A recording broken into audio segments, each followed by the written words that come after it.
On va donc réaliser des provisoires unitaires sur un bridge 15-16-17 qui remplace la 16. Et pour ces provisoires, on va utiliser les moules souples Provident, qui ont un certain nombre d'avantages dans ces cas-là. D'abord leur souplesse, et ensuite le fait qu'on peut réaliser ces moules très rapidement dans une séance très courte qui suit ou qui correspond à la première séance de préparation et de taille du bridge. Alors je vous montre un exemple de ces moules Provident.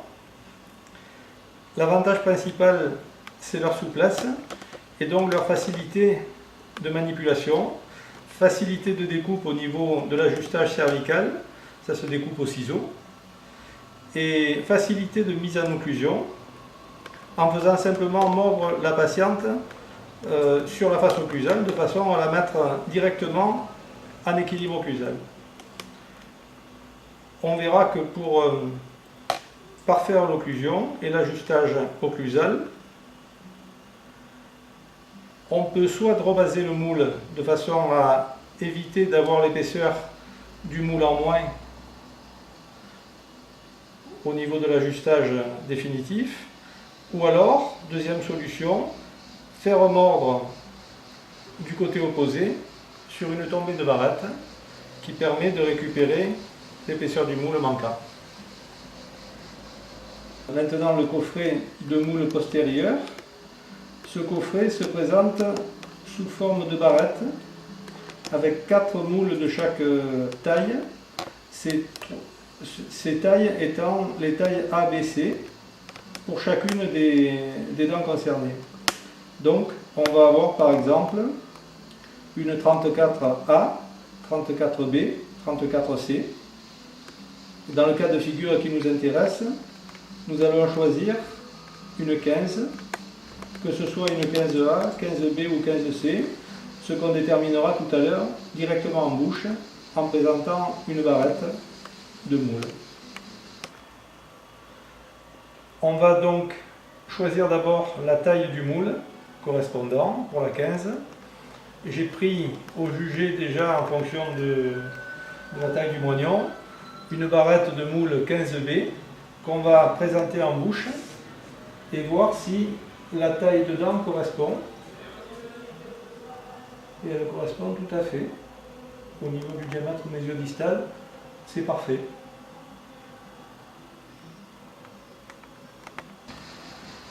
Je vais donc découper un moule et l'ajuster de façon sommaire au niveau cervical.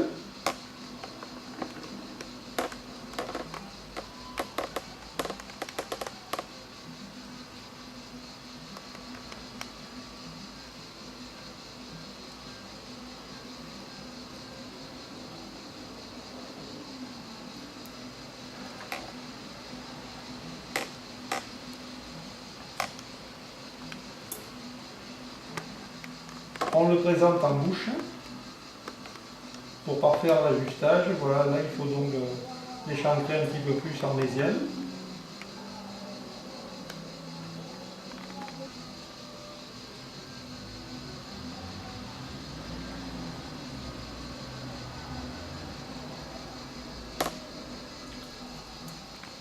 Essayage à nouveau en bouche. Donc l'ajustage est maintenant tout à fait correct. Dans notre cas de figure, il s'agit d'un bridge. Il manque donc la 16. Je vais donc devoir réaliser un point de contact relativement serré en mésial de la 15. Pour cela, je vais à la fraise découper un évent sur la face mésiale du moule de façon à ce que la résine puisse réaliser un bon point de contact. Je le réalise.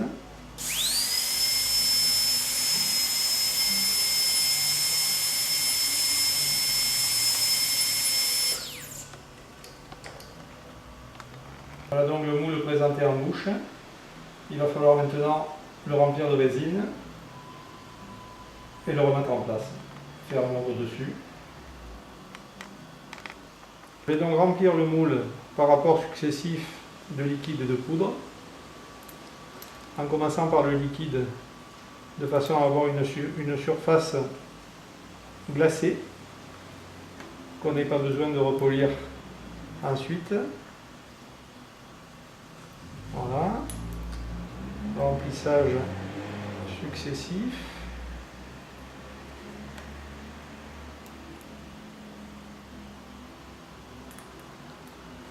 Jusqu'à remplir à peu près complètement le moule et obtenir une résine ayant une apparence crémeuse, légèrement épaisse, qui puisse se positionner correctement en bouche sur le moignon.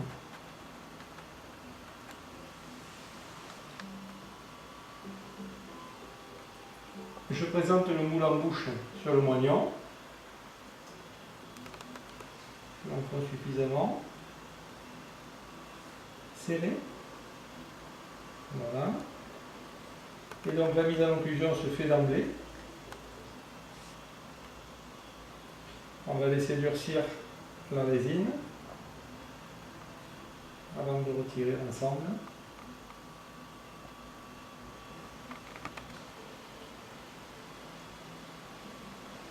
Voilà donc le moule qui a suffisamment pris en bouche. On va le retirer.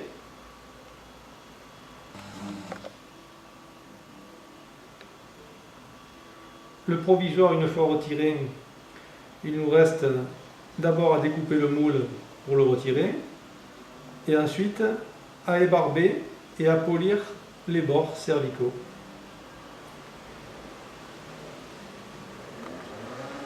Pour supprimer le moule, le plus simple c'est de le découper au bistouri. Faire une entaille superficielle et retirer ensuite facilement le moule.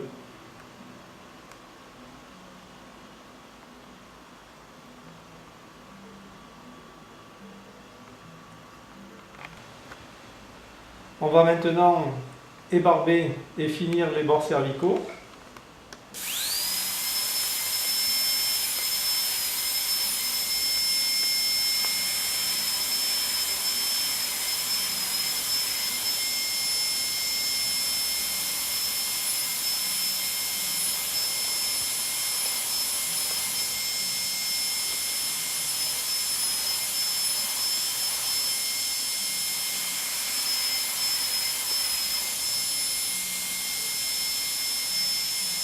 Et polir les vents qui permet d'obtenir un bon point de contact médial. On va laisser à nouveau sur le moignon.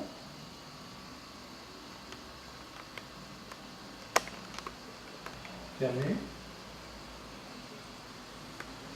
Voilà. Donc on a vu très peu de manipulation au niveau de l'ajustage. Là, le moule est déjà et en occlusion et ajusté au niveau mésiel. Il nous restera à le sceller provisoirement.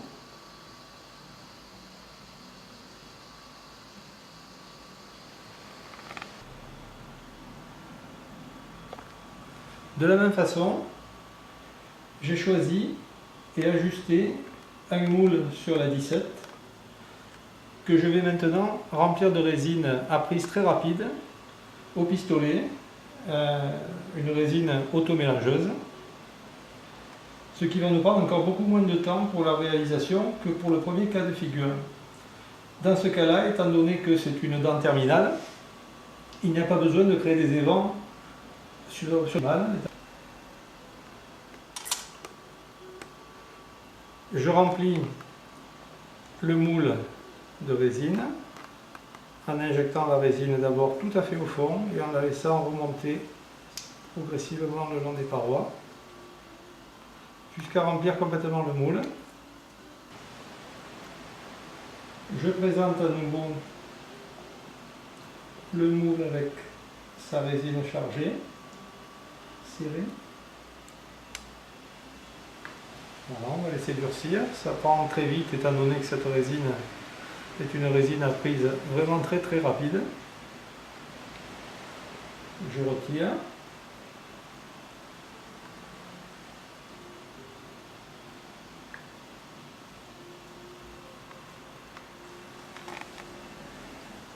Et il me reste à retirer le moule,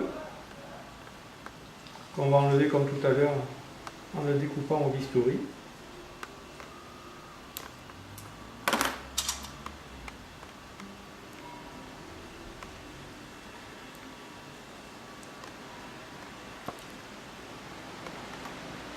La surface est déjà complètement polie. Et dans ce cas-là, l'ébarbage est pratiquement inutile. Voilà donc mes deux moules présentés sur leurs moignons respectifs. Il nous reste maintenant uniquement à les sceller provisoirement. Le temps global de réalisation d'un provisoire est très rapide, il faut compter environ 5 minutes. Ceci dit, un facteur important est le temps de prise de la résine qu'on utilise. Il est certain que les résines autopolymérisables à injecter au pistolet sont beaucoup plus rapides à réaliser que les résines poudre liquide qui ont un temps de prise quand même nettement plus long. Voilà, le résultat serré. La mise en occlusion ne pose aucun problème. Et donc, face à une urgence, une dent cassée, une dent reconstituée, le temps de réalisation du provisoire est vraiment très agréable et permet de faire face à toutes les situations. L'avantage de ces moules souples, c'est aussi que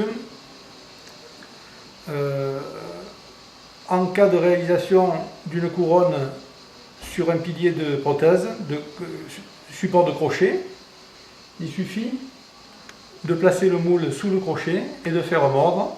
L'ajustage est immédiat et on peut donc faire face à toutes les situations possibles et imaginables.